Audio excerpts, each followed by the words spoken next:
Okay, so Assalamu alaikum girls, class 9. One of the topic from your chapter is left, that is mechanism of respiration.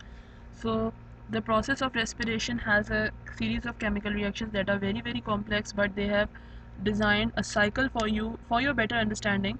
But obviously that cycle mm, does not have each and every step in very detailed form, but that is just an overview of the cycle. Okay, so we are going to study the mechanism of respiration today. So if you look at the cycle, this is your cycle, which is the mechanism of respiration. Actually, first of all, there are three main steps which needs to get understood, that glycolysis, Krebs cycle, and etc, which is the electron transport chain. So you can see that this cycle is horizontal cycle. See, first step, second step, and then the third step. Okay, the first step is this glycolysis, then Krebs cycle, and then electron transport chain. Understand? Glycolysis, actually it occurs in the cytoplasm, and oxygen is not involved in this stage. Glyco means, let's see, the glycolysis means lysis of glucose. Lysis means breakdown. So as we have already studied that when the glucose is going to break down, two pyruvic acid molecules are going to get produced with the release of energy, ATP and NADH. Understand? So ADP and NAD both are becoming a part of the reaction, and then they are getting released in the form of ATP and NADH, that is already understood in the process of glycolysis. Then comes the, and see, the pyruvic acid is 3 carbon. In your book it is written 3C, so don't get confused. 3C is written why? Because it has 3 carbons. Understand? So now second step is the Krebs cycle.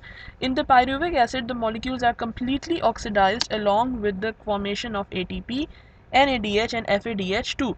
So in what happens in the Krebs cycle, this pyruvic acid is getting what? It is getting changed into, it is getting completely oxidized, and what is it going to become? It is going to produce ATP, NADH and FADH2. Understand?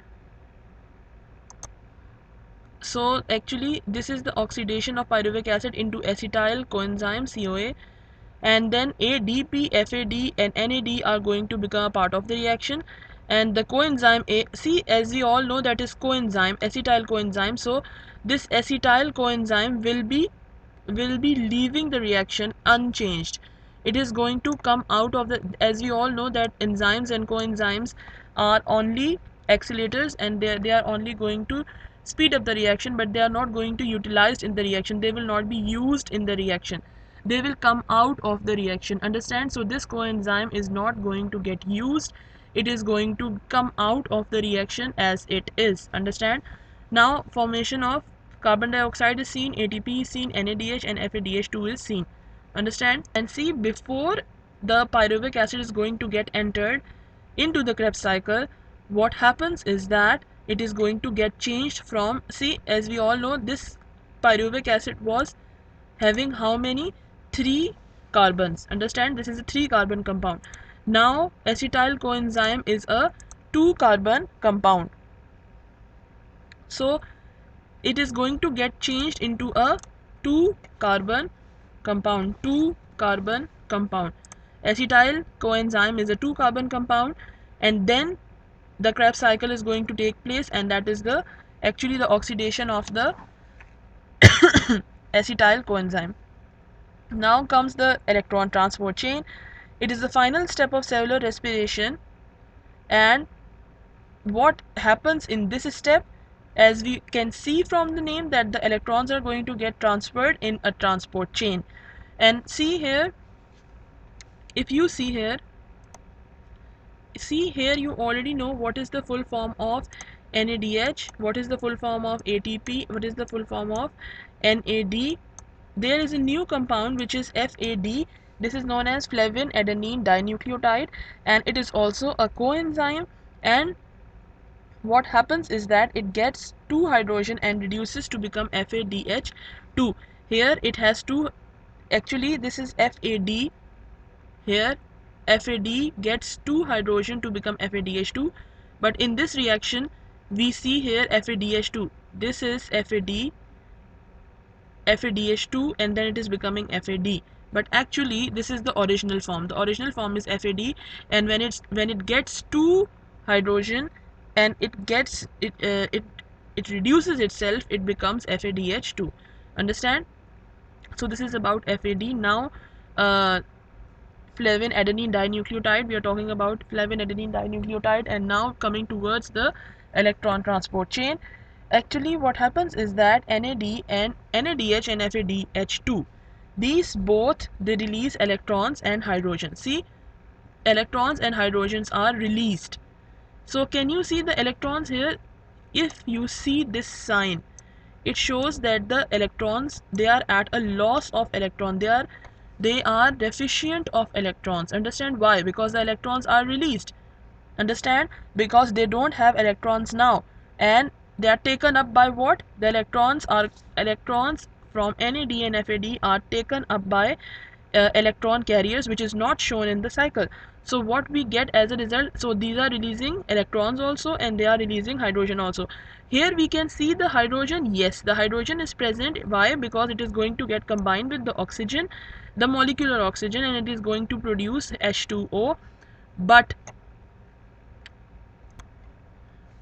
the electrons are not seen. Why? Because the electrons are directly transported um, to the electron carriers, and what we see here is NAD ions. Like, ion means positive charges there, and FAD also has a positive charge, and as a result of mechanism of respiration, we get water and energy released. We don't have it now, we are already releasing the energy and the water in the form of our breathing mechanism. Understand? We are using the energy for the work, and the water is released with the in the form of vapors when we are breathing. Okay, now uh,